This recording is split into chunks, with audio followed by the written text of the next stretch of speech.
Wait. There's another question there before. Okay, go ahead. It's that, would you agree that good existing is credence to accept that theism is probably true? No. You don't think good alone is reason to accept that theism is probably true? No. Okay, why? Because theism is the belief in an outside agent. I'm sorry? Morality can be subjective. If by chance that this whole world was actually conceived by chance and this universe was just eternal, which we know is not the case, then in some conclusion you could derive the reasoning that it could be subjective and that good and evil doesn't actually exist. Pantheism? And it's just how you see the world. Like, for example, the people flying into the Twin Towers, in their minds, they may have been doing good. This type of argument is an internal critique on the theistic view, right? So I think there's subjective reasoning. So everyone has their own viewpoints and their own opinions and their own reasons. That's subjective. Like, what good and bad is, according to you as a person, isn't totally objective. I mean, it can be objective on a grand scale. Like your government can say this will put you in prison. Then I'll know the consequences. That's all fine, but this argument of the evidential problem of evil is an internal critique on presumably the theistic view. So if you adopt that view, I don't adopt that view. There's no critique. So then we're using your semantics because it's an internal critique on the view. You're internally critiquing something I don't hold. It doesn't make any sense. Okay, so you would disagree that proton leave would exist or something? What? So are you disagreeing that proton Saliva does exist? Proton Saliva? I don't know what that is. Okay, we can just use evil. You would disagree that evil exists? What is evil? The deprivation of good, right? It's whatever semantics you want to use. Yeah, so if in that sense, then yes, good and evil would have to exist. Okay. Would you agree? But this is much more. Okay, so let's just lay out a very simple argument, right? Mm-hmm. Evil conditionalized on the naturalistic view has a better time accommodating the data than on the theistic hypothesis. What? If evil existing is much more expected on the naturalistic hypothesis. Why do I feel like you're reading off of a textbook right now? What is going on? And this is just a standard argument. What's the standard argument, please? It's the evidential problem of evil. I don't understand. What's the problem? Oh, I was getting to it. Okay. It's that. So the first premise is that evil existing is much more expected on the naturalistic hypothesis than the theistic hypothesis. If a piece of data if a piece of data is more expected on a hypothesis, then the hypothesis is much more favored than the negating hypothesis. Okay. Evil does obtain, therefore naturalism, right? You get the conclusion. Okay, what do you disagree with? I still don't understand how you're coming to the conclusion that naturalism is a better explanation for good and evil. You didn't tell me. Well, I mean, sorry. You just said it is. I'm asking further. Sorry, I didn't hear what you said. Can you please explain to everyone in the panel how naturalism better articulates reasoning behind good and evil? Well, it's not that it articulates reasoning better. It's that the existence of it is much the more reasoning behind good and evil. Yeah, that's not the objection. The objection is that the existence of such evil is better. You asked me a question. I'm not, dude. What the fuck is going on? Whatever paper you're reading off of, get rid of it, dude. That's what's going on. This is not. I'm not reading off. He's making points, bro. He's not making anything that makes sense. It's like we're talking in circles. Look, this is a very standard objection. Right? It's not a standard objection if you can't explain to me what makes natural occurrences more reasoning or a better reason that good and evil exist. It's just that if we would endorse the view that God is all good. No. Not comparing it to the other viewpoint. That's how the argument works. It's okay, a Bayesian, then go ahead. It's a Bayesian argument, right? Okay, go. Yeah, so if we look at the theistic hypothesis and we endorse the view that God is all good and all loving, and we see this evil does obtain, well, presumably this would give intuition to reject the view as these types of like conjuncts of him being all good and evil obtaining probably don't go well together. Dude. It doesn't make any sense. No, not even a little bit. What doesn't make sense to you? How would we know God is good if evil didn't exist? I'm sorry, what? How would we know God is good if evil didn't exist? Well, okay, well, this is going to be dependent on what you think. No, it doesn't. If God was truly good, then he would do all good. How do we understand something's good?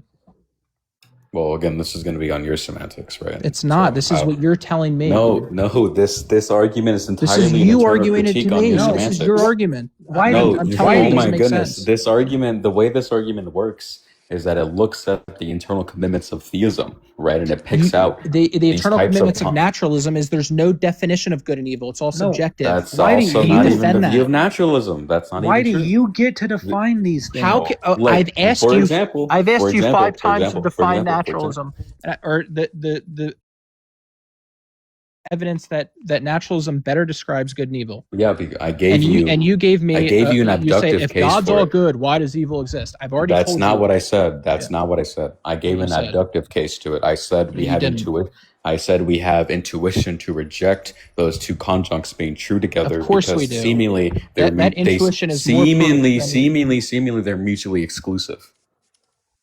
Right? Yeah. I don't know what you mean by that. Yeah, if we look at a proposition that something is all good and all knowing, and we see a world where protons will evil obtains, we can give intuition. I don't know what that means again. Okay, sorry. If we see a world where evil obtains, we have some intuition to reject those two things being true at once. No. And if we have intuition, then we can build a stronger case for it. How? Tell me how. How what? How can those two things not be true at once? Or be true. Yeah, because if we understand good, if we understand that God wants to maximize good for it, but then we look at the things of like animal suffering, for example. Yeah, God could have created. That's a great point. What is suffering? Suffering is going to be whatever you take suffering to be. No, it's not, dude. This is an internal critique. Suffering is the deprivation of something. It's the deprivation of your choice. It's the deprivation of your health. It's the deprivation of your inputs or your value in a market. That's fine. Okay, that's what suffering is. Okay, if there's no definition of suffering, if there's nothing to index suffering to, then suffering just wouldn't exist. Okay, well that's what you think. Do you not understand that? So you define the term. So we're going to use that definition. What's my definition before you go on with that? Sorry, what did you say? What did I just say? I don't know if you're able to comprehend what I'm saying. It's something being deprived of. That's what you said. Right. That's suffering. Okay, so that's fine. We can agree on that. Yeah. Anyway, so there exist many possible worlds in that where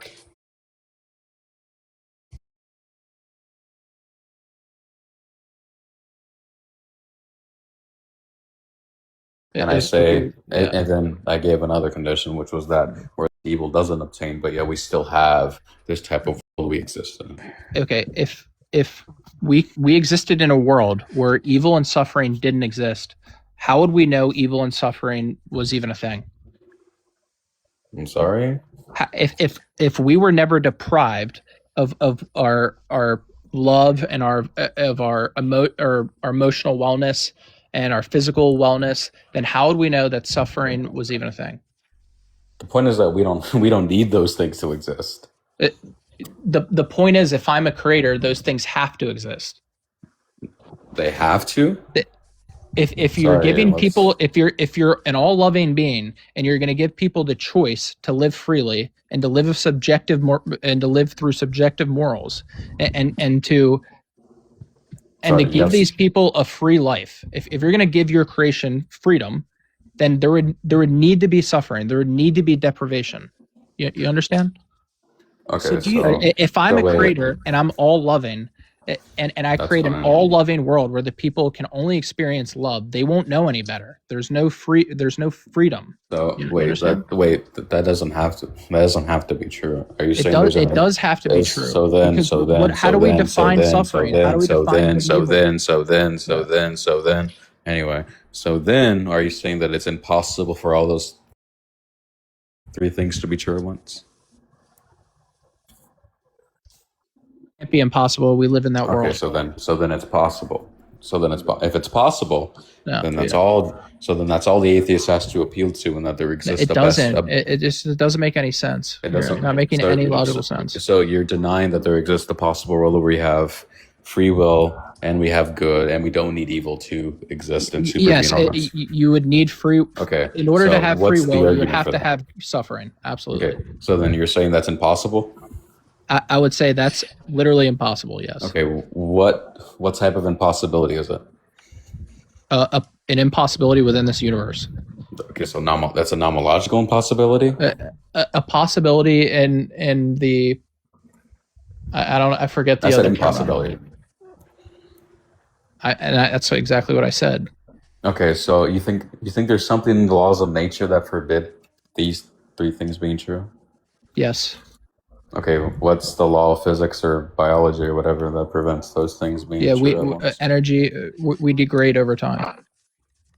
Sorry, why would that mean that those things can't be you true? ask me, and I'm telling you.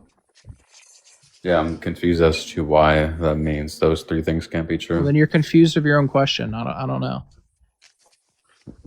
You can't elucidate on why you think that we degrade over time. If you want free will, if you want free choice, then you would have to be able to deprive yourself of good.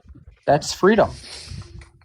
That's literally what freedom is. Okay. If I want deprivation, then I have to have, or if I want freedom, then I'd have to have deprivation. Okay. I don't think that's true, because imagine imagine someone who goes to heaven before they can make a moral choice. Do you think that they are able to make any kind of choices? If like a child that dies from cancer? Sure, yeah. Let's say they die at 6 months. They're not making any moral choice. They go to heaven. Do you think that they have any kind of agency or meaning or like function when they go to heaven? I have no idea. Okay, so like if we say that if it's possible that they do, right? Then it's possible that you don't need evil in order to make choices. Well, you would have to have the choice of evil, which is still in heaven. You think there's going to be sin? You think there's going to be sin in heaven? Well, Satan was never in human flesh. That's the point of the story. He was a fallen angel. So you don't think heaven is going to be like some sort of like paradise or some place where like pain doesn't exist? To be honest with you, I have no idea what heaven is. So do you think it's possible that that there is no pain or suffering in heaven?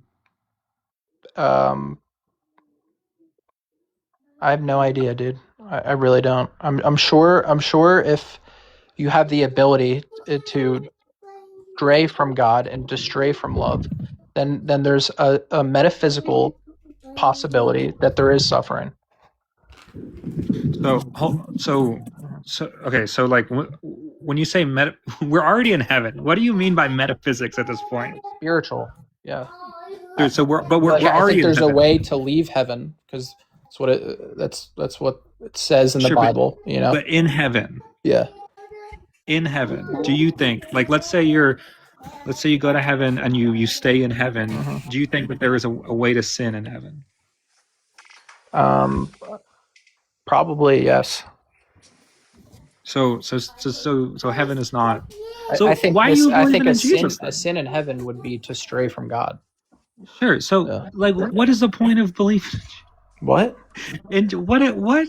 Okay. So hold on. So like as I take Christianity, when in my belief, when people die, okay, they are ultimately judged by the Creator. Okay, and if the Creator deems someone that doesn't want to be within His presence, then his soul is living outside of heaven. So okay, okay, your theology is so different than anything I've ever heard before. It's not. So it's biblical. It absolutely is. So okay. Do you believe that we have original sin? Yes. And so original sin is what makes is what gives us the predisposition to sin. Right. Okay. And then so Jesus in his whatever Jesus did on the cross, whether he like accredited righteousness or took away guilt, or like however you want to cash that out metaphysically, right? What Jesus is his grace is, you are saved through his grace. That's the whole idea of Jesus. Sure. Yeah. Okay. Yeah. Sounds vague, but we'll go with it. It's not vague. Yo, Tiny, thanks for the very gift. specific. We'll go with it. So and then that removes your original sin, right? No. So when you go to heaven, you still have original sin?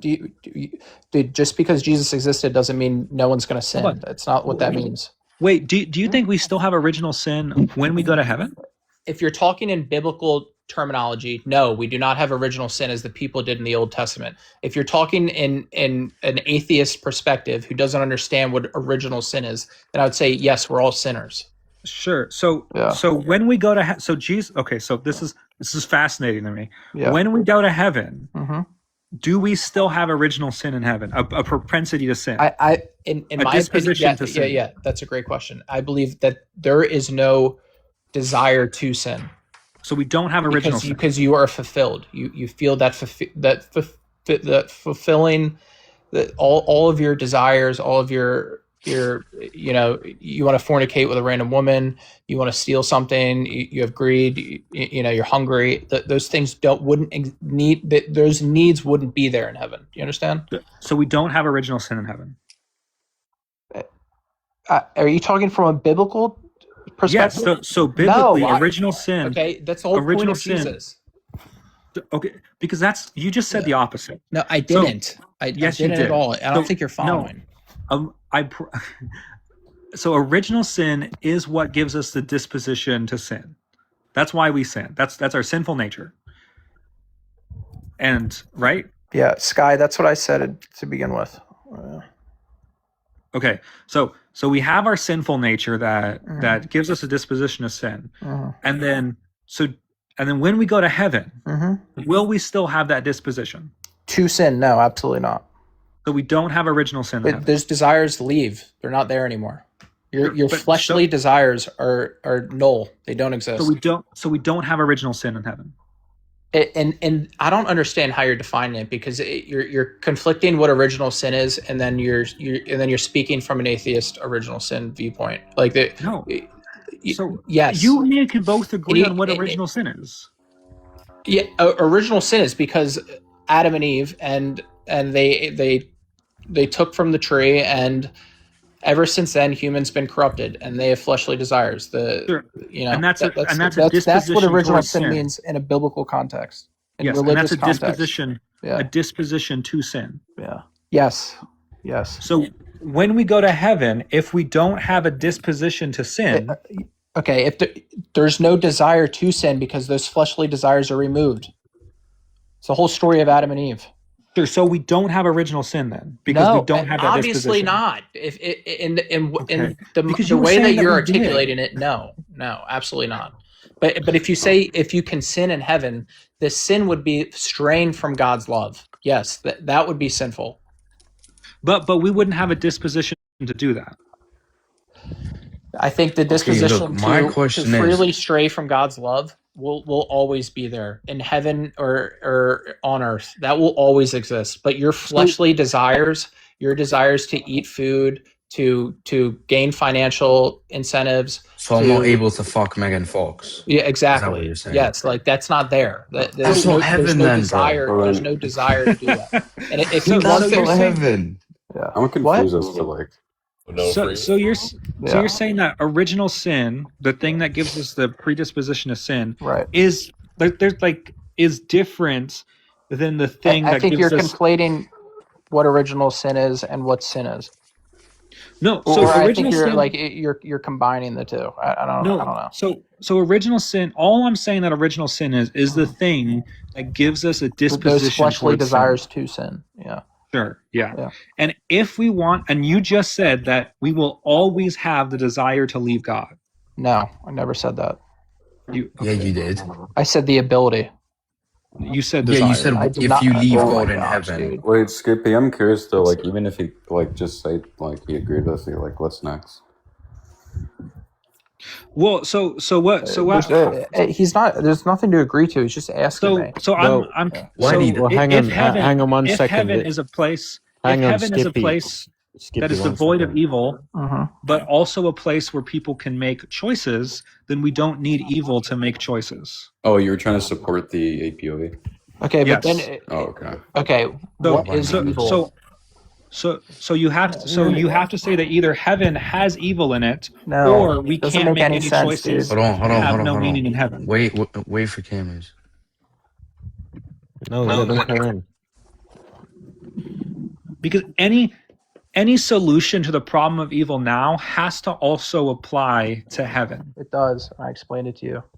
No, you didn't, because you said, I don't even know if you think there's sin in heaven. Like you've been so I told contradictory. you the sin in heaven would be straying from God. And can we do that? Absolutely. Well, And would we want to? I don't know why anyone would want to. I really don't. I don't understand why Satan wants to rule the world and control and force people into evil. I don't understand. Sure, but just because you don't understand, just because you don't understand, right? You can say the sin is illogical. You don't know why people would choose to sin. Understand. I understand where the perspective is, like in the Bible, that Satan wanted power. He didn't want to. He wanted more power than God. So it's the same motivation that we have here, right? Well, wait, like Skippy, we can just test this. We can just rerun the evidential problem of evil and see if the reasoning holds. You know what I mean? And then but as well as that, if we don't have fleshly desires in heaven, that kind of removes our our original consciousness. Like we enjoy food, things like that. The problem is, okay, this is the thing. This is all just like kind of like moot. Your okay, consciousness. It don't matter whether they say like there's some inherent sin or any of these different things. It's just talking about the traits of God and the existence of evil. That's it. How does it follow? Right. Like if evil exists, no matter what evil is, like internally you accept that this thing exists. If God is all loving, God is all powerful, God is all knowing. Explain. Oh, so like the EPU wants to get that if protons of evil does obtain, then the probability of God existing is reduced down to that of the credences of naturalism. If that holds, then God probably doesn't exist, with relatively high credences.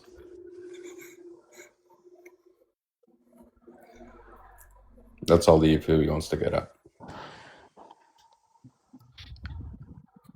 I don't think there's any truth in, I don't think we can prove these things. I mean, all we have is science, and that's how we answer our questions, is theory and science.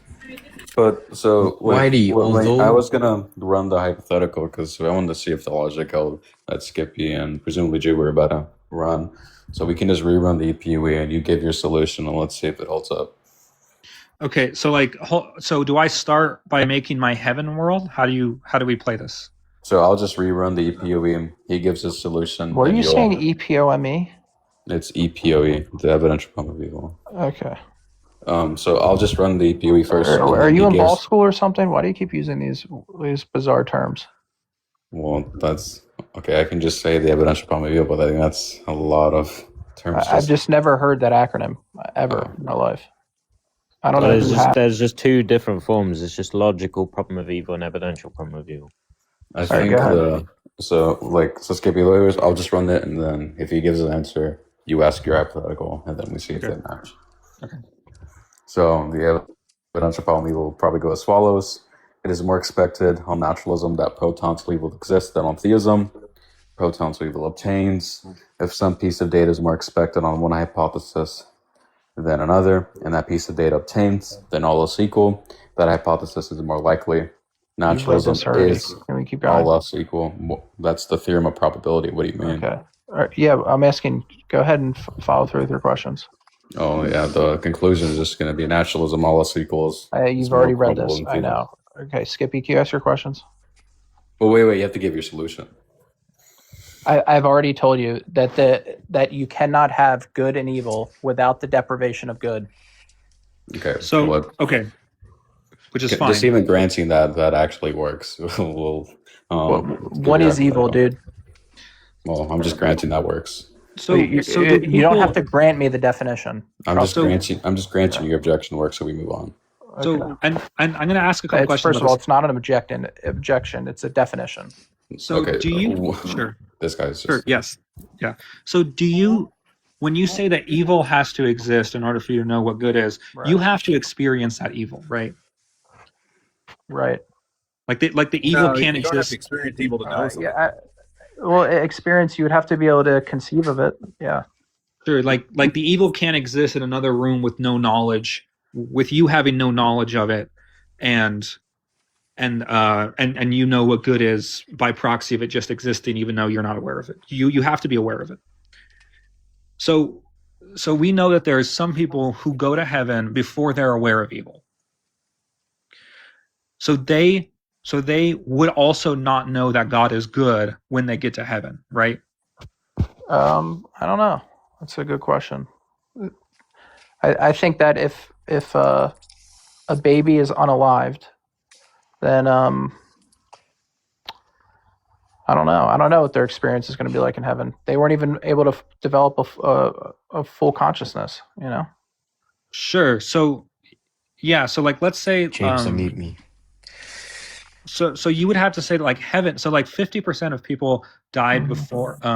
Like, More than 50% that. of people, prior to the Industrial Revolution, did not make it to like the age of 4, I think. So like they wouldn't have had like an idea of what evil is. Right. So like just most people in heaven don't know that God is good. I don't think they would even know that they're in heaven. I have no idea. I have no clue. How does this conversation prove whether God exists or not? Well, no, it's talking about the because Whitey said, I'm going to run Whitey. You're honestly asking me questions that I don't have answers to. I have no idea. Yeah, but so you could say that like you don't know, but I could say that like it doesn't, like the idea that a human being who's created to be in fellowship and worship and glorification of God goes to heaven and not know that God is good, right? I would say that is. But that doesn't prove whether or not he exists or not. No, we're not talking about the existence of God. We're talking about the problem of evil. He's talking about evil. So the idea that either one, the purpose of humans is not that important. I just want to say something real quick though. For evil, in order for evil to exist, you don't need to. A singular person doesn't need to be able to conceptualize the idea that evil exists. It can exist independently. You understand? Sure, but without that individual experiencing evil or being able to conceptualize evil, they couldn't get the purpose of evil, which is to show that good exists in contrast to evil. If I did grant you that, right, it wouldn't mean that evil didn't exist. It would just mean that those people are in a good state and they're in a loving state. Sure, and so the question is, do they experience that loving? Do they experience that loving state as good? Love and good are two different things. I think experiencing love and experiencing good are two totally different things. Sure. I mean, yeah, you can cash out good however you want, but what I'm saying is that it seems unexpected, and by unexpected I mean like I would say like not where you would cash this out intuitively. That people that God created human beings to be in relationship with him forever, to have agency, and to use that agency to glorify him. Right. And then also the majority of people in heaven have no access to that agency because they have no access to any alternative. Yeah, I mean, who's for me to say? I have no idea. Well, yeah, I mean, so you would just say that like either the purpose of humans is not that important to God, or like there's some chain of logic that is broken in how Christians conceive of God and his purposes. I think because there's evil and suffering, especially with young children, doesn't neglect the fact that there is a God. I'm not saying that. I'm just saying that because young children don't experience or have agency for moral evil. If they don't understand, they never needed moral evil to experience all that God, like all the purpose that God has for human beings. Okay, well, the purpose is not like, you have to understand, heaven is eternal. It's not like it's like you fulfill your purpose and then you have no more purpose. I don't think that's what the Bible is depicting at all. I'm not saying that. Then what are you saying? I don't know. So I'm saying that. Yeah, what I couldn't answer, the only question I couldn't answer was if those the innocent children that died and had no idea of what bad or good and evil is, then they can determine if God is good and evil. I have no idea of knowing that. Sure, but they can still fulfill their purpose as human beings, though. They're not humans. They're dead. They're spiritual. Hold on. Okay, whatever. However you want to define like cashing out a human being. I mean, I would say if I was a Christian, I would say that human beings are spiritual beings. So I don't see the difference between saying a human and a spiritual being. Well, according to everyone else in the panel, metaphysics is real and we're spiritual. So sure, yeah. I mean, that's fine. Like if I was to say that human beings are spiritual, like that, I'm okay with that. That's fine. You would just have to say that human beings as spiritual beings have a purpose given to us by God, right? As spiritual beings have a purpose given to us by God. Right. And that it seems like you don't need to know about evil in order to fulfill that purpose. Maybe that's true. I don't know. So then your objection to the problem of evil doesn't hold, because it seems like you could have a human being in communion with God. What was my objection? Your objection was that God needs evil to exist because we need to know that God is good. No, I didn't say God needs evil to exist. I said our understanding of good and evil comes from the deprivation of good.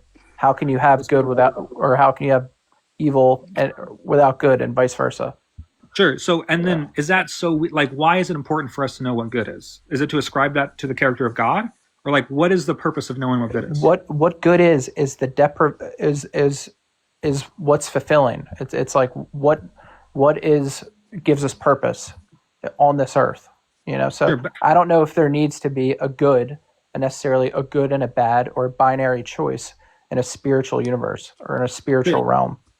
But would you say that we need to know what good is in order to like point us to God? That knowing what goodness is one of the things that points us to God. No. I would say what points us to God is our spiritual morality, which. Sure. Yeah, man. Like we've already understood that you believe that we're spiritual beings. Yeah. I'm giving you. You don't have to separate. You don't have to separate that. Like we're seeking truth. You know, like that's what points us to God. Sure. And and goodness is part of that, right? Goodness is a consequence of that. Yes.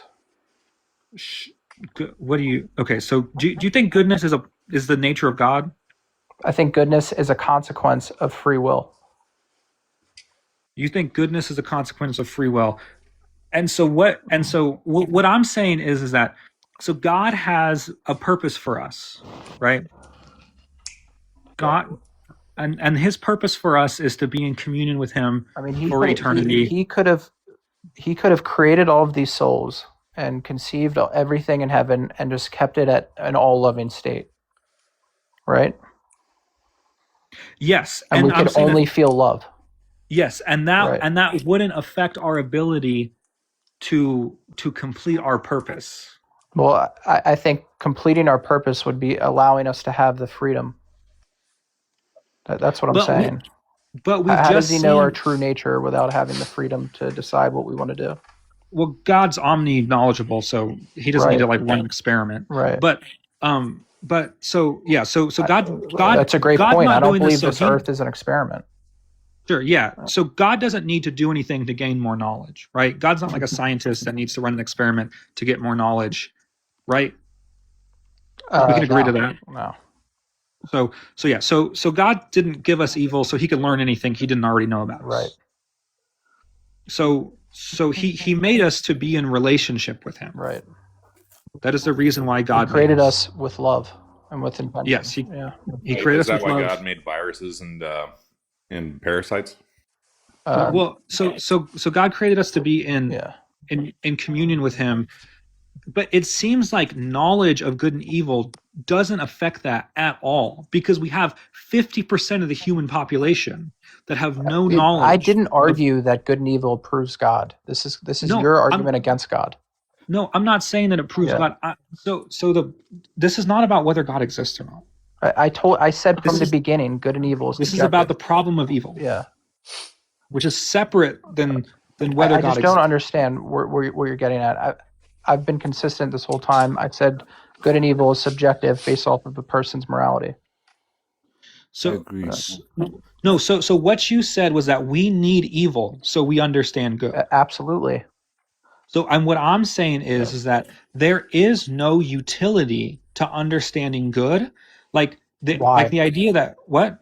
Why do you say there's no utility? I don't understand. Because our ultimate purpose, our ultimate metaphysical spiritual purpose, is to be in perfect loving communion with God. And that's you what don't God need wants to, from us. But if Yes. you're an all-loving creator, you're going to allow your creation to decide. No, because he didn't do that for Why 50% of the now? human population.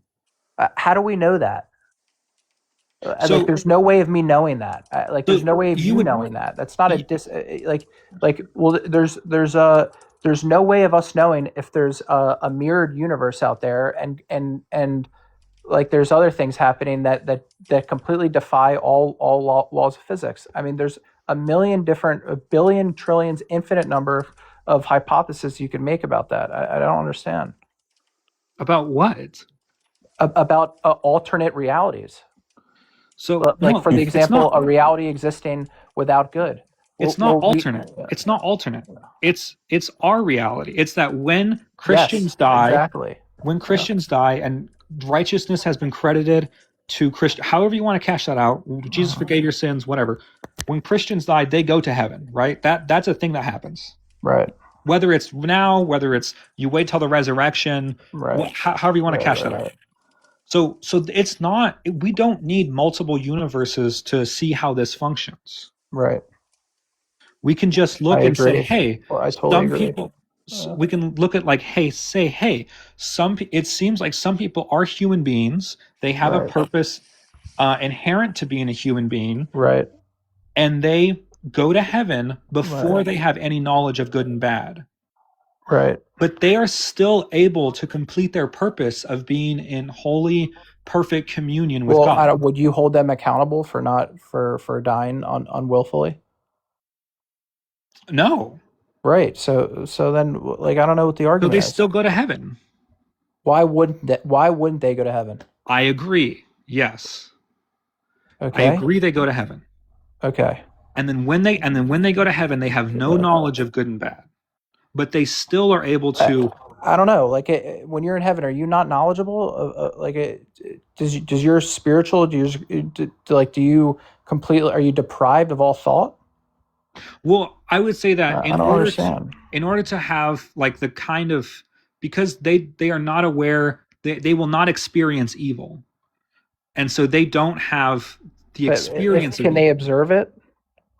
I mean, that's not like the problem of evil. Isn't that like evil is in principle observable? It's the evidentiary that we have a first person experience of evil. Right. It's not that evil is logically possible. Do you think evil is just made up, just a construct?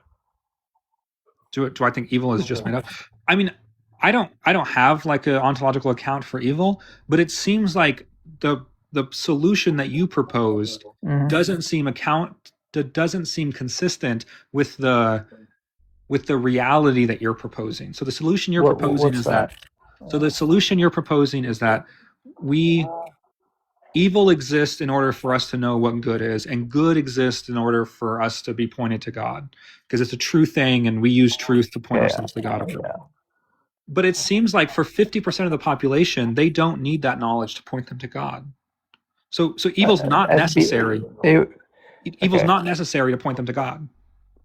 Maybe being unalived at such a young age is like, maybe they saw evil, like that. I mean, you would have to say that they're moral If agents. you died at such a young age, like, that's deprivation, Sure, but you would have to say that they have some kind of like moral agency or something. Okay. Which I don't think either of us believe. Like, to a certain aspect, everything has moral agency. Or like, every living being has moral agency, you know? And then as you grow and develop, your consciousness expands, and your understanding of good and evil gets more articulate. So do you believe in the age of accountability? Yes. Okay, so prior to the age of accountability, we're not holding toddlers morally responsible, right? Right. Neither is God. God is also Agreed. not holding Yes. toddlers morally. So like what you said doesn't really matter if we both agree that prior to the age of accountability, like sure they have the potential to Yes. have moral, Yeah. like that they have the potential to be moral rational beings, but that potential is never actualized. Right. So you don't need the actualization of being a moral agent in order to be in communion with God. Right. So but do you see how that means your objection doesn't hold? What was my objection? So your objection is that evil exists. So Pensive is saying that so Pensive's argument is that in a naturalistic world we expect evil more so than we do in a theistic world. We should go with the hypothesis that has that you most expect what's actually happening. In a naturalistic world, there would be no good and evil. That was my argument. Do you understand? Objection to the argument. That's not an objection to the argument. So how so? Because the argument assumes your semantics. Yeah. So what you wanted to object to, we agreed with what the semantics was. You said good was or evil is the deprivation of good. Sure. Okay. So, how can if everything occurred naturally, then my good can be totally different than your good. That's not the problem. You understand? Then there is no good. There is no objective good. There is no objective what evil. Your objective what your objection was that that actually evil is expected under a theistic framework. Right. That was your objection. Yes. So then we said, hey, can you substantiate that? And then you said, well, you need evil to understand good. Right. But I think we've shown that you don't need evil. How did you prove that? I feel like I'm going insane. Can someone else? I feel like I'm going insane. I don't understand where you're getting at. How are you disproving anything I said? So the good, right? For us to experience good is to be in communion with God. No, for us to experience good is for me to find purpose and then have that purpose fulfilled. And that purpose is to be in communion with God. Right. Okay, so why did we do that? Why did that just happen? So the oh my God. Okay, so yes, the purpose. So like the only reason good exists is to point us to God, or the good exists as purpose is good. Yes. Sure. Yes. So, but we've shown that you don't need to experience evil in order to have. How have you shown that? You've said if toddlers die and they didn't get to experience anything good or bad, then they're deprived and they don't get to experience God. Is that what you're saying? No. So okay. So you're almost there because you're kind of seeing the contradiction. I don't see any contradiction at all. I really don't. Because I'm not saying that. So when toddlers who don't experience good or evil, they still get to be in perfect communion with God. Why wouldn't they? I agree. Yeah. So it seems like you don't need good or evil in order to fulfill your purpose, which is the ultimate good. Okay. So you don't need evil. Evil is completely unnecessary. In that sense, the people who unfortunately didn't get to live out the life that they were given and didn't get to fulfill any good or evil shouldn't be held accountable for that. Because it wasn't their decision. Yes. I don't understand where this is contradictory. No, so because there's no need for a human being to experience evil in order for them to experience the ultimate good that is their relationship with God. So to be clear, this isn't a contradiction per se, and that this isn't what the argument says is the conclusion. It's just that all else equal naturalism is much more probable than theism if this goes through. Yeah, I just don't see how that's the case. It just doesn't make any sense to me.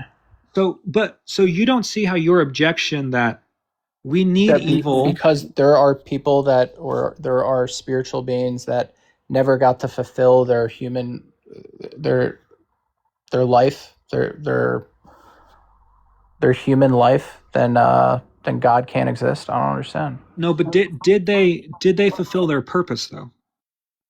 I believe probably majority of the people in this world don't fulfill any purpose. I'm not talking about anyone over the age of 3. You don't have to. We don't have to make any grand statements about. They didn't get the chance to. Yeah. So you don't think that they fulfilled their ultimate purpose, which is to be in relationship with God. We both agree what the ultimate purpose is. They unfortunately that got taken from them. So you don't think that they get to be in communion with God? I never said that. Okay, so they do get to fulfill their purpose. That is, again, they didn't get to fill their human purpose. I thought human purpose was to be in relationship with God. That's the greatest good. Yes, it is. Absolutely. Okay.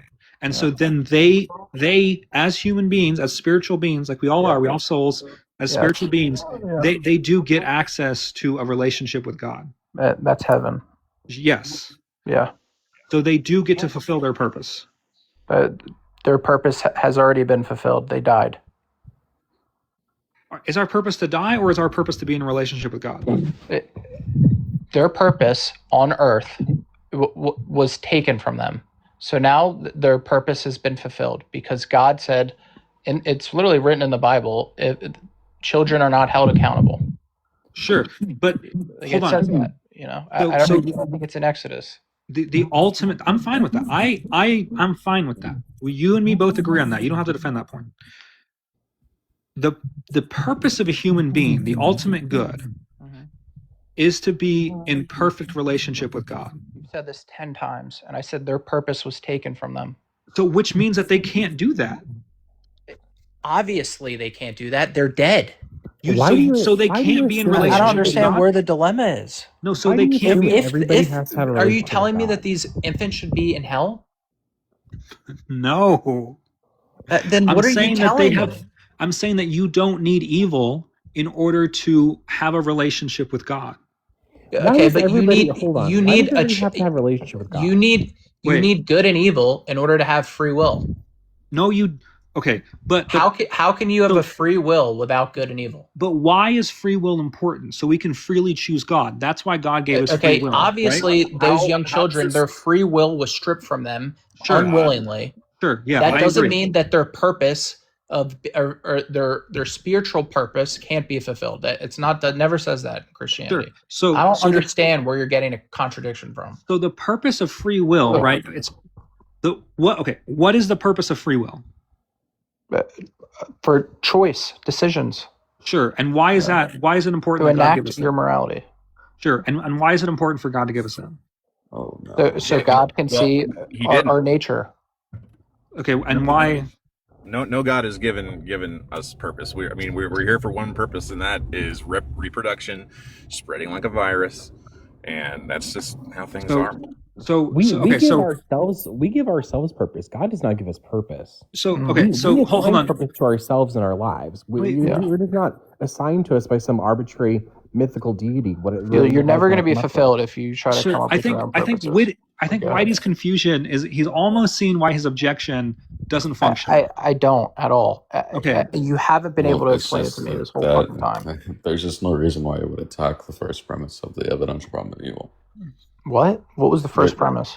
It's just that if you're listening, it's just that if protons are evil, it does exist, it'd be much more expected on naturalism than on theism. Yeah, and it just makes no sense. It makes no sense. Why? Because in a naturalistic, deterministic world, there would be no good and evil. I've said this 1,500 times. Holy that doesn't even follow, by the way. It does follow. There exists. Wait, hold on, Rob. There exists a view in meta-ethics called moral naturalism. Do you think that isn't a view of naturalism? Speak. Fuck. Do you think that isn't a view that endorses naturalism while also I endorse metaphysics. Go ahead. That wasn't my question. You said that under naturalism. There is no good, there is no bad.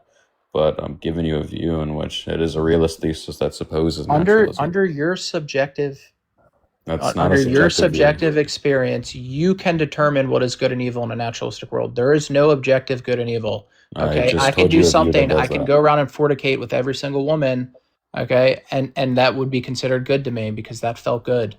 I just told you a view that would deny that. That's a naturalistic world. There there would be no idea of good and evil. Everything would just be. Again, it's like I'm telling you the solutions to your criticisms. You're not listening. You're not. You haven't told me any solution. Yeah, I just told you there exists a view in metaethics called moral naturalism. That is a realist thesis. Where does moral naturalism derive from? I don't even know what that means. Where do we derive our morality from naturalism? It would just be that these types of moral properties would supervene on the no, it would just be from your subjective experience. There would be no objective good and evil. Okay, it wouldn't be real. It would just be. That's not a part of the view. It's like what you said about math. It's not objectively real. It's all just fucking. So wait, to be clear, now you're trying to run like a queer objection. I'm not. Dude, it's just you're trying to say that for some reason that naturalism would better describe what good and evil is. I'm saying it's much more. No. That's not the claim. Good and evil? What singular entity determines that? That's not the claim. The claim is that the existence of protonsal evil is better accommodated under naturalism. Yes, and I'm asking you, in a naturalistic world where everything is naturally occurring, who gets to determine what is good and evil? The strong survive, dude. The strong survive. Like, you know. I'm asking you, who gets to determine that? We fought since we obviously the strong survive. Yeah. Under the argumentative framework that Pensive is under the argumentative framework that Pensive is talking about, yes, it's whatever definition that theists hold. No. So it's what you get to define those terms. I'm not defining any terms, okay? Unless like we don't understand what good and evil is, which we've already went over 10 times. Sure. So look, we can just take it to be. Okay, we all agree with the definition of good and evil. Okay, if naturalism were to be the case, then there would be no good and evil. It would be all deterministic. It would be predetermined. You understand? Okay, that doesn't follow. Predetermined. Predetermined because it does follow. It does follow. Thing is predetermined. Okay, so look, derive that. Wait. I agree. Derive nothing that is predetermined. From naturalism is true. Go ahead. Wait. Okay. Just derive our consciousness that we believe we're controlling is actually just our consciousness that we believe that we're in control of is actually just a consequence of our pre-existing conditions, or of the DNA and the chromosomes that make up our structure. And in that case, everything would be predetermined whether you knew it or not. You can still. So this is. I know that when you say like good and evil don't exist, the only thing you mean, the only thing you mean, is like some kind of like metaphysical grounding in God. That's it. Right. That's the only thing you mean. So you can ground good and evil in other ways. I believe that there is subjective good and evil, that people are free to choose what they believe is good and evil. And I also believe that in a natural occurring existence, that is the only option, that there can only be subjective good and evil, if that were to be the case. And if that were to be true, not all naturalists agree with that. Okay, but if my reasoning is different from the person next to me, what makes one or the other more real or more truthful? Nothing. Okay, it's just all our experiences. My experience and her experience would be totally different, and we can have totally different definitions of what good and evil is. Well, you would. Do you understand? So you're saying if naturalism is true, yes, that you would ground it in something other than God. If naturalism is true, there is no God. Sure, yeah. So you would have to ground it in something. Yeah, so you'd have to ground it in something other than God. But the only thing you can ground it upon is yourself. Your experience. There's other things you can ground it in. That's the cool part of it. Like what? I mean, you just like, so moral objectivists would just take that, like some like Platonic. No, moral, as a naturalist, what would you ground that in? you could ground it in like, so like you can be a Platonic, you can be a, wait, no, I don't think Obviously. Yeah. And then just say that, like, moral facts exist as the same ways that numbers exist. No, you can't, because someone who believes numbers are objective believe that the universe is created by intelligent design. That's what that means. So look, to be clear, Zach, this is not a support understand? for the EPOE. This is just a response to that there exists realist views on the naturalistic thesis. The moral naturalist can ground moral facts by identifying them or associating them with being reducible to fully functional natural facts. Right. Unlike the non-naturalist who would say like there's something like queer, but they would deny like some metaphysical gap between those two. The only person that was trying to create a metaphysical gap was you. That's okay. I'm not even going to address that because that's not even what I was doing. Because we know that there are things that are objectively true, like mathematics, like morality. Yeah. Okay, I can agree that morality is probably objectively true because I am a realist. That just okay. So, Pensive, how do you ground your moral realism, Pensive? I'm a relaxed realist, so I think that moral properties are irreducibly normative and that they bottom out at some point. Okay, so would you okay, so would you take that to be like there is some like will not to perish, and then you can build normative claims based on that, like will, or like that disposition to not perish? Really understand your question. Yeah, so you said that they're normative all the way down, and so they bottom out, right? They're irreducibly normative, so you can't reduce them down any further. Yeah, so like so it's like the normative is just like saying that you should or shouldn't do something. And so like you would just say that, like, because we feel like you should or shouldn't do something, then they're like, when you say that they're realist, are you just pointing to that feeling of whether we ought or not do something? Are you just asking me like how do I ground the existence of moral facts under my metaethical view, or my metanormative ethical view? Sorry. Yeah. Well, yeah. That's what I'm asking.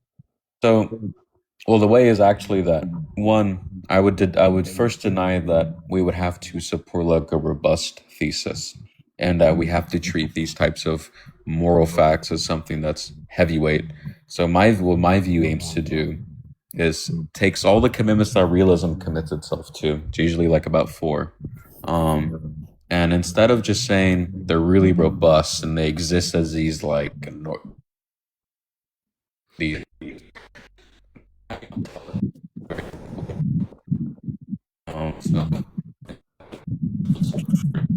Pensive is really breaking out. Yeah, I thought my signal was bugging. Yeah. Pensive is cutting out. Like I just don't understand how you can say that morality is objective, but then mathematics not objective. So I just don't understand that. Well, so Pensive was going to give you a moral realist framework that doesn't rely on God, but would you say that moral facts and mathematical facts are real in the exact same way? In the exact same way of what? Okay, I guess I'll ask it again. Would you say that moral facts and mathematical facts are real in the exact same way? No. So what do you think the difference between a moral fact and a mathematical fact is? A mathematical fact can't be changed. Yeah. No, but neither can be changed. Why are we comparing morality and mathematics here? Where's the connection? Because I think Whitey is like some kind of like pseudo-Platonist, in which you would that morality is objective and so is mathematics. Yeah, so I think Whitey's like some kind of pseudo-Platonist, and I think Platonists would both hold that there are realities that exist in some kind of other realm. So I was just wondering. No, that would be a pseudo-Platonist. What are you saying? That is what a pseudo-Platonist would be. If some reality existed in another realm. Sure. So do you think that? I don't know Do how you, you do can you, say that. so do you think that math and morality are both ground like with physical principles? No. So they are grounded in some other way that's not physical. Yes. Is it just like, are you an idealist? Is it just purely cognitive or what? No, it's definitely not cognitive. Okay. Spiritual. Well, Okay, what is mathematics grounded in? I'm curious to hear your thoughts on that. I think it's a linguistic thing. Like I'm not even this whole grounding talk to me like seems like very weird. Like, Like I don't know how. If you mean like I don't understand. Really, it's really confusing how you could well, argue because against that. because Whitey states that unless you believe in God, you can't believe in good and bad, right?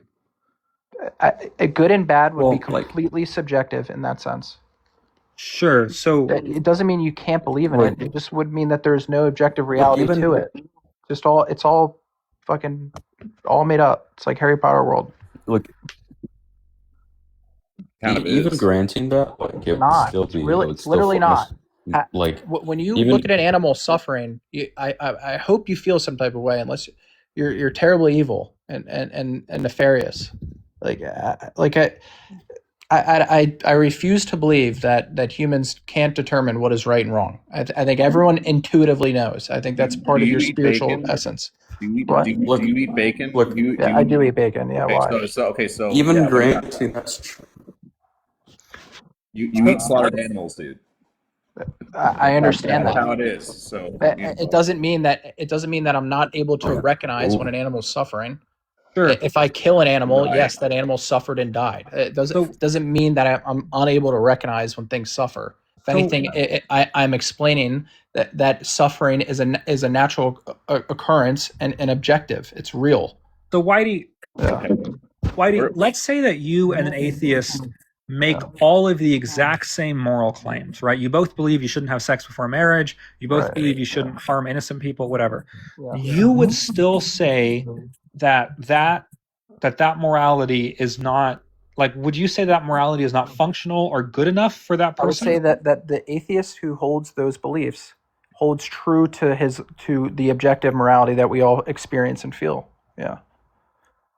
Sure, even if they I would say I hope most atheists feel the same way I do. I would hope so. so even if they're not, even if they are grounding Which I it- would say 99% of or 95% of atheists would agree upon our ethical and moral values for sure. So the only thing that we're disagreeing about then Mhm. is like this idea of like grounding, right? No, I think what we're disagreeing about is the origin of where this is derived from. Is that not grounding? And That is if you want to grounding. attribute it to natural occurrences, then there would be actually no objective good and evil. There'd be no objective math. If you attribute if you attribute it to natural occurrences, all you would have Yeah. to say is that natural occurrences are objective, and then you have an objective grounding. Okay, I'm That's still it. hung up. I'm still hung up on you comparing morality to mathematics. I don't. I'm not understand comparing the connection. two. They're just But- two but separate you things. keep bringing them up in the same conversation. It's very unorthodox. So I need you to. explain It wasn't me who brought that up. Somebody To be did. clear, this doesn't even dismiss the problem of evil, like the evidential one at least. Well, I hope not. Oh, okay. So the original argument was the evidential problem of evil. Are you arguing that evil doesn't exist? I don't understand. No, I'm just arguing That evil is that- naturally occurring, and I hope you all understand that if evil was naturally occurring, then who is to say what is evil and who is to say what is good? That's a question, not an argument, right? Yeah. I'm asking Let's you be guys. clear. I'm asking the question. What would be the answer to that? Yeah, but there's models that Well, like we There's haven't not even even gotten who's an the answer. Who's the ultimate judge that says, "Well, that was good, that was evil, that was good, that was evil"? Like, who gets to determine that? So is Well, I all don't- you're I don't asking think there's for? one That's just judge. like It's not one judge. That's It's a consensus of people, but even then, that consensus, that group think they could be totally off. I mean, who's to say? If morality was objective, would we still have Look- laws? You're just letting this guy escape. No, I'm not escaping. You still haven't explained anything. So Look, so if you take a privation view, right, and you say goodness Pensive, you're cutting out so causes much. existence It's and hard to hear. evil's merely going to laugh. What? I feel like Pensive is cutting out so much. I don't know It's what he difficult to make his to make out what he's saying. But yeah, so the problem, I still think, first of all, the objection doesn't hold. Like, going back to our original points. Okay, I'm not relying on an entity to judge. That would be the natural occurrence. Okay, that would say morality is completely subjective, and that we need a general consensus on what is good and bad. And then those people, no matter how they feel in their heart, will be judged by the judges, or the criminal justice systems across the world. Okay, No. I'm saying that morality is written in our souls, and that we know. No, even if you feel less empathy than the person next to you, or less remorse, or whatever the case may be, you know what is good and evil. Everyone does. So just for my sanity, do you know what the evidentiary problem of evil is? Yeah, I've heard it 1,900 times now. Okay, can you just say it? That if good and evil does exist, then it would make more sense for it to happen through natural occurrences than there to be a God, because God wouldn't have to include evil in his world. That you are 100% good? No. Well,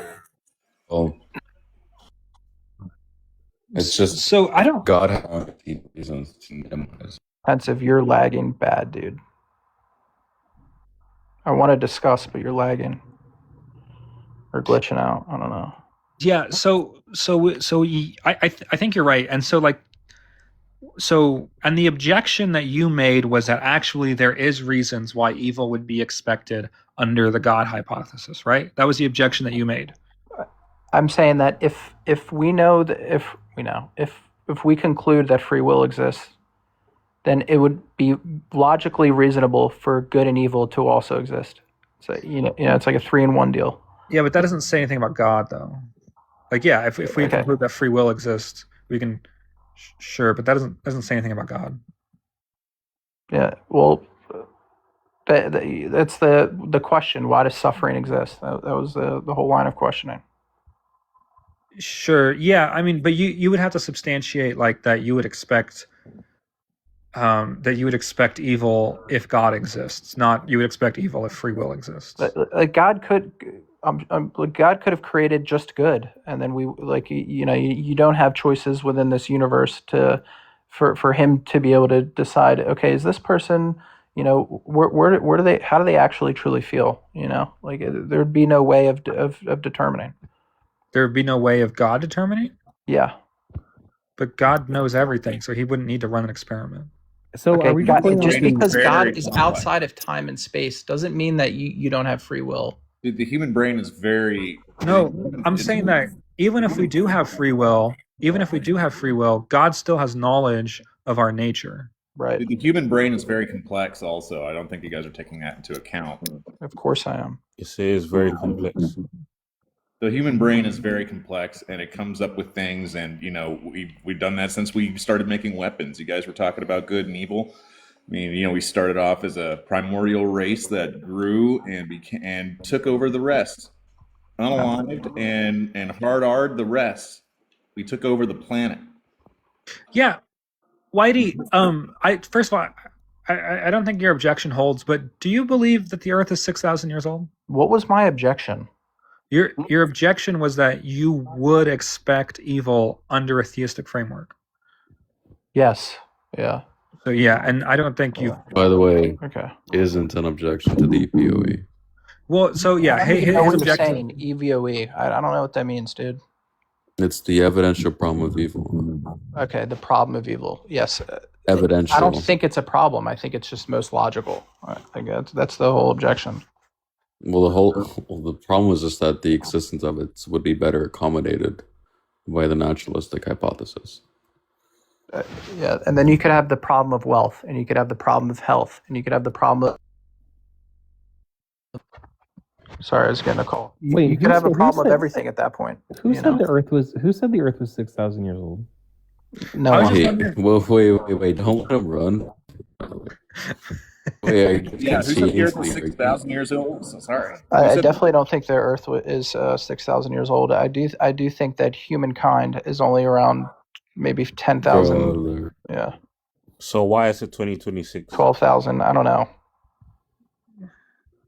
Wait, That's a great to be question. clear, Why did is you it just concede to the 2026? Someone tell me that.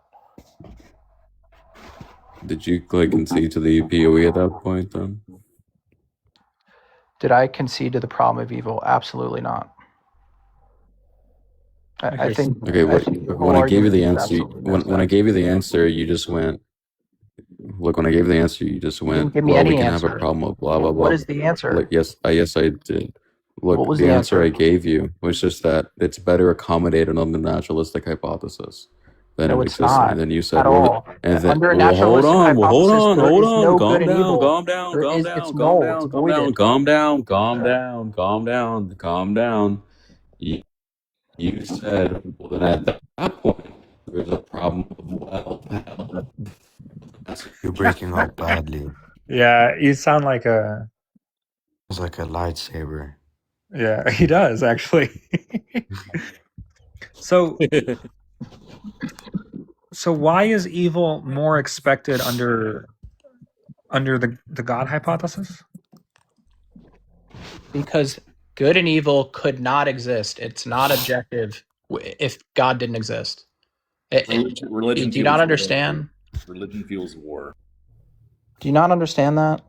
No, because okay, so like an all powerful, all good God, like the natural intuition is that he would not make evil because evil is defined as anything against his will. Right. He can That's trivially the accomplish. common misconception. Absolutely. He can trivially accomplish anything that's within his will, and so you wouldn't expect things outside of his will to be the case. But we do see that evil's the case. However you want to define evil, as long as we can agree on something that's evil. Okay, if you establish the premise that within God's will he allows us to be free, that you would have to understand what the reasoning, you know. So do you think? But why so would God allow us to be free? Why would God Why allow would us God allow us to be free? I don't know. Yeah, You to ask have him, moral dude. agents. Pray and ask. No, Do you think- because do you you think have to give an God account, or else can- you concede. Because that it's. I don't it's not understand. likely. I'm not conceding. Like you're asking me You why are did God allow us conceding. to be free? Now you're asking questions that I like. I'm not God. You're like. Sure, but it's why just did less God, likely. Why did God make us with 4 limbs? Why do we have a nose? Sure, You know, who knows? We can Yo, also guys, I'm heading off. I'm not God. I'll see you later. Bye. The problem is that there's moral implications that the argument contends with free will. Dude, morality is.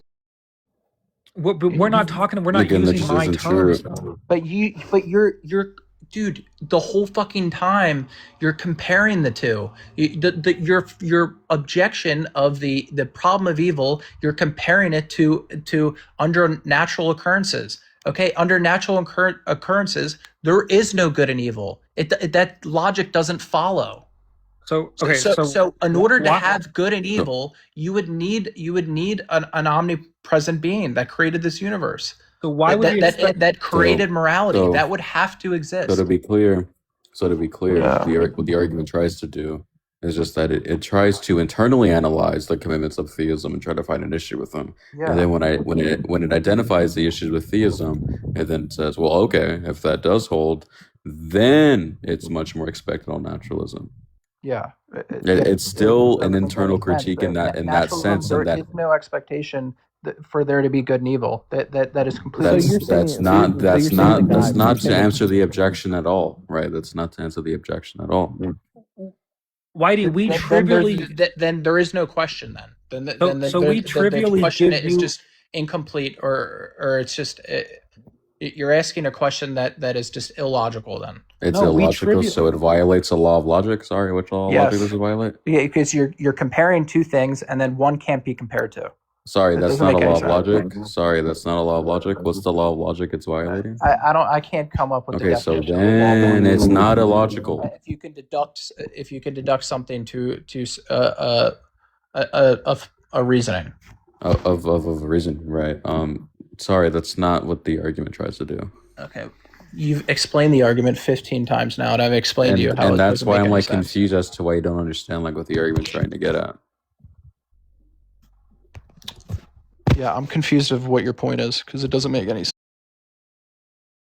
sense. Nothing you guys are saying proves whether God exists or not. So No, the point of the argument is that it's much more expected. And if it is, then God probably doesn't exist. Yeah, I've been up here for like 30 minutes, and none of you have told me how God exists. So I'm thoroughly... Well, because I gave counter arguments. You should ask Pensive because he believes God Well, exists. 2026 brought me up here and said that he could prove that God exists, and I haven't heard anything from 2026. So Yeah, if you would I could if you go would back like and to have the floor, and please. I could restart this whole conversation if you want me to. Okay, so what's the argument for theism?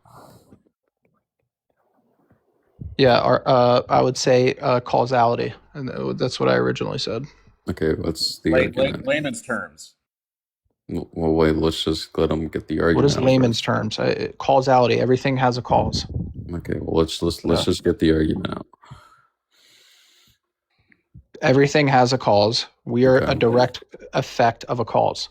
Is that premise one? I'm not arguing from. I'm not sitting in law school right now. I'm not doing premises. I'm just giving you my proof that a creator would be most likely to exist statistically. Can I It help would you? make most logical sense for there to Okay, be a causal agent outside of this universe. Okay, go ahead. Yeah. So premise one, we have causality. Or wait, I'll just write it down in chat. What was that again? Like, so like when you say like Causality. everything, There you go. everything that exists had a cause to Causality. exist. Okay, The well, universe wait. exists until the Causality universe is Well, was wait, caused. let's just let him finish the Yes, for layman's terms, causality. argument. Let's just let him get the argument. All right, so what's the next step? You're bull. Sorry, wait, what's the next step, Whitey? There is no next step. That's causality. No, That's okay. So we can just run columns. This I don't even. Okay, so I don't even understand like why this favors theism. Okay, did the universe begin to exist? I hold to an infinitist view, so probably not. Okay, so you don't subscribe to the Big Bang. You believe the universe has been eternal. That's not the Big Bang view. It's not the Big Bang. Infinitist model is compatible with the Big Bang model. We got the Big Crunch. Nom, nom, nom, nom, He nom, believes nom, in the Big Crunch. Okay, so you don't believe in the Big Bang. You believe the That's- universe is coming in and out. It's like a The balloon Big that's Bang being isn't a deflated and statement. inflated. The Big Bang isn't a statement about something big. The Big Bang is a theory that most scientists agree upon. Yes, I'm aware, but its internal commitments don't commit you to saying there but exists you don't a agree beginning. to the big. You don't agree to the Big Bang. You believe in the I Crunch don't theory. agree to your I don't agree to your rendition of it. You don't agree to science rendition. I didn't No, create the Big Bang. no. That wasn't me. No, so look, if you look at a modern cosmology textbook, and I know this because I teach out of one, Yeah. you will not find that there exists. Oh, sorry, that the Big Bang says there is a beginning. I can give you theorems that would like Okay. that directly contradict that, like the Malamat-Manchok theorem, for example. And what's that theorem say? I say for any. So if we look out in the universe, we can never know enough about the universe from local observations to deduce global statements about our universe.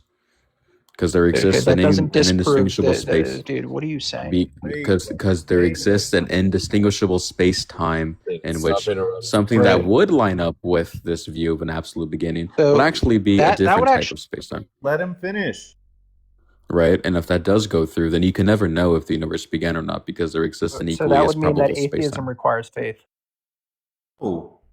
Okay, like I don't even understand how that's not what that subject. means at all. I don't understand like how that just If subjects to literally anything anything. observable, it can be false because there's a time and space gap.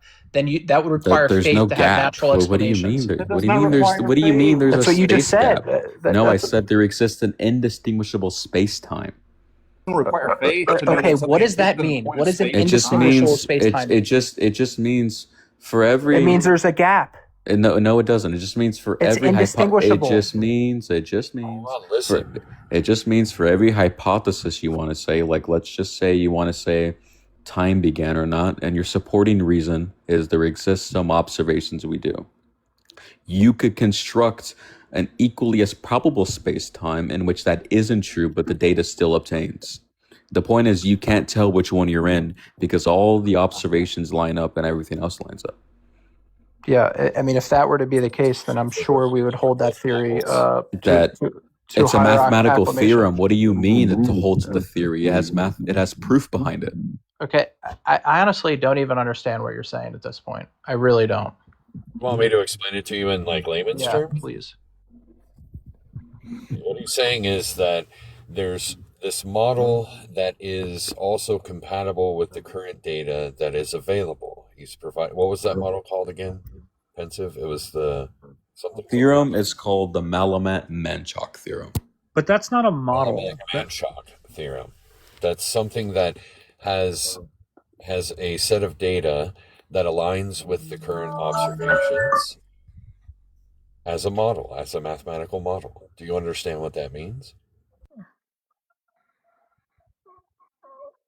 Well, hold on. As I think that's a little different than maybe what was being said. So the theorem itself just says that we will never know enough about the universe to say whether space-time exists because like whatever observations No, it's constructing a mathematical model that is using specific data in a way to demonstrate the expectations of our observations. Does that make sense? Well, no, the theorem itself is not predicting anything. The theorem Okay, itself. what the theorem actually, I had to look it up, is it's what it's saying in short is local observations do not uniquely determine global reality. And what I said was if that's the case, then it requires faith to be an atheist. And you said, no. Do you not understand?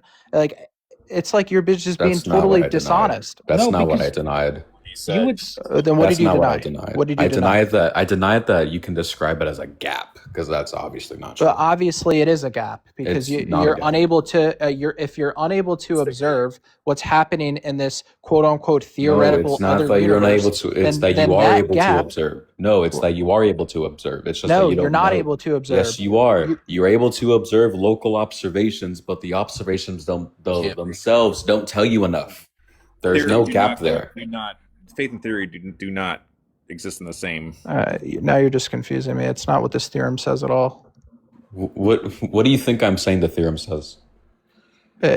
From what you've been telling me, nothing has connected. It's like you're trying to explain how this theorem can mean that the Big Bang Theory doesn't hold true. That's not what I said. That's not what I said at all. No, that's the point of you explaining this theory. No, that's not why I said that at all. Yeah. Then what is it? So to be clear, so you can track again, is that you said that the Big Bang lines up with the beginning, and the way you said that was that you asked me do I think there's a beginning to the universe. I said no. I subscribe to infinitism, and then you said, oh, so you reject the Big Bang theory, and then I said, no, that's not what the theory says. What is infinitism? What does that mean? Infinitism is just the view that you think there's basically an infinite, there's infinite temporal events before, another one, basically. Okay. Do you understand what the universe is? I don't even know what that question means. Cosmic dust. What is the universe? Dust in outer space. So, what do you need to have this universe? I don't know. Matter and energy. And what else? Dust in outer space. So you would. And what else do you need to have this universe? You would need matter and the four interactions. And time, right? You would need time. Matter, time, and energy. Right, correct. So what you're saying is that this universe that's measurably expanding has always existed, is what you're saying. I'm saying that there exists a model that I hold to that's consistent. Or are you saying that there exists a reality outside of this universe? The former seemed to better describe what I was getting at. That there exists a reality outside of this universe. That's the latter. Okay. Not the former. So then but we've already agreed that you definitely believe in an outside agent. If someone stuck a gun to your head, you would say, yeah, there's more than likely a God. Of course. Wouldn't you agree that an entity outside of this universe that created all of this, all of the cosmos, and all of the galaxies, and all of the existing planets?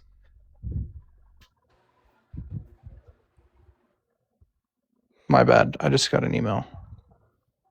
So if you But if you do believe that everything has formed over billions of years, and you believe that there's something outside of that universe, what would you attribute that to be outside of the universe? I didn't say there was something and there's outside of the no way of universe. knowing.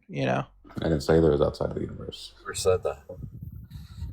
You said so- then what did you say? Because I don't understand. So when I described the view of infinitism, I just said that there exists a temporal event before like any one that you pick out, and that goes on infinitely, right? But given this current configuration of the universe, there's nothing that exists outside of it currently. However, depending on the model you hold to. Okay, right? so this makes absolutely no sense, dude. Okay, what do you think is the issue? Let's see your confusion. The issue is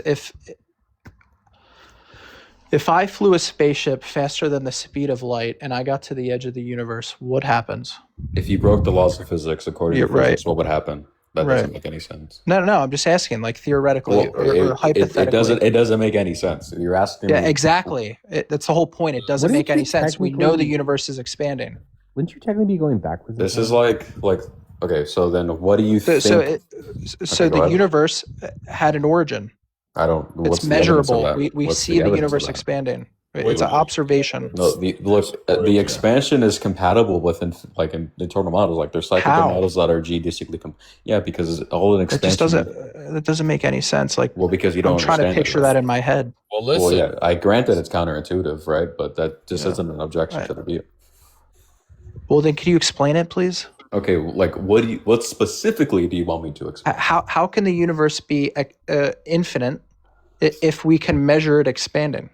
Because those things aren't mutually exclusive. All we mean by expansion is just that the way we measure distances changes. It's by So for some period of time, this universe existed so minute that a human eye wouldn't even be able to see it. I'm sorry. Like you can just keep deducting the universe. Like it just keeps getting smaller and smaller and Yes. smaller and smaller and Yes. smaller. Yes. It's just infinitely small. Yes. Wait. Let's be clear. That's like what I'm getting at. I don't understand what you. That's so like to be clear. That's not what I'm saying, right? Then Yeah, what are you That's what I'm saying, dude? saying. That's what I'm Yeah. saying. So look, I don't subscribe. So look, those types of things, like stuff being infinitely small, those are finite quantities, right? They aren't supposed to be infinite, so I wouldn't characterize them as infinite, right? What I'm telling you that is infinite is time, right? That's all I'm telling you. And the reason it can be infinite and we can still have an expansion is because all we mean by the expansion of the universe is that a very specific term in the Einstein field equations is changing a little bit, right? That's compatible with both models, right? Because there exists a view like eternal inflation, for example, that also has a very huge, rapid, exponential expansion period where each universe gets bubbled off, right? So it's not the case that if it is eternal, it can expand.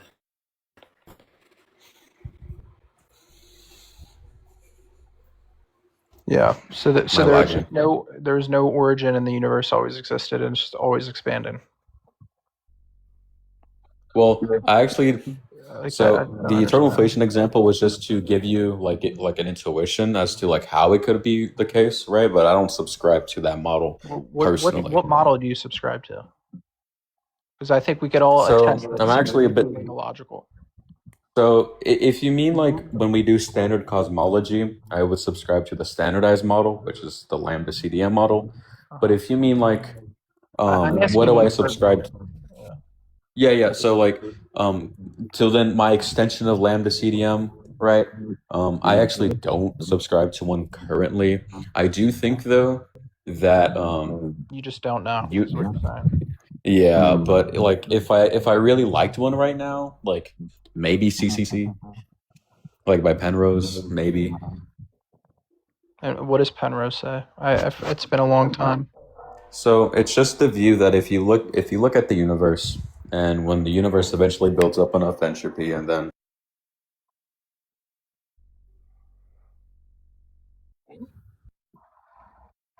The universe building entropy. Go ahead.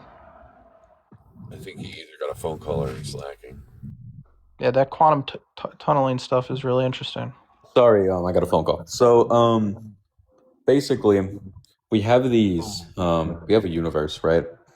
And in the CCC model, the universe expands indefinitely until only massless particles, like photons, remain as like these particles, and they eventually decay or become irrelevant due to the separation that's between them. Does the CCC model include a Big Bang? Yeah. Okay, so you find the Big Bang to be most logically conclusive. To explain the data, yes. Okay. Does anyone disagree with that? I hope not. I think that the issue that you're having, Whitey, is you take the Big Bang model to be a universe where space, time, and matter came into existence. Absolutely. Am I getting that? Yeah. Okay. Well, that's not even what the Big Bang model is. No, what is it then? It's a model of the expansion of the observable universe. These are very specific terms. Okay, what's the difference between the observable universe and the universe? The observable universe is what we can see or produce through mathematical models, right? Yeah. Did space form 13.7 billion years ago, or whatever the number is? So hold on. All Like, we're dealing with the Big Bang model is the movement or the expansion of the universe. There's no indications of an origin for the things that are moving, or for space-time itself, especially time. We don't know if time... That's how we got into math. That's how we got into mathematics. Well, what we have, Whitey, is we have what's known as a mathematical singularity. Do you understand what that is? I do understand what that is. Okay, well, explain to me what that is. So I make sure that you know. Mathematical singularity is a point in time in which everything came into existence. No, that's not at all what a mathematical singularity is. Okay, a mathematical singularity is what happens when the model breaks down and has an unintelligible result. When math stops functioning normally, which would be outside of this universe. Yes, that's exactly what I said. Well, no. If math wouldn't function normally outside of this universe. Listen, you're not even listening. It's when the mathematics doesn't give us an intelligible answer. We can't decipher it. Singularity, dude. No. A singularity is not a thing. It's a block. It's a point. I understand what a singularity is. It's a point where you can't see past our observations. Mathematical singularity. That's conceptual. It's a conceptual thing. It's not an actual thing that exists. It's a conceptual block that doesn't give us information. Like the singularity of a black hole is just inaccessible information. That's why it's called a singularity, because it's a blockage point, a veil or a wall between us and I understand, dude. Something that we can't see or get any sort of data on. It's not visible. Right?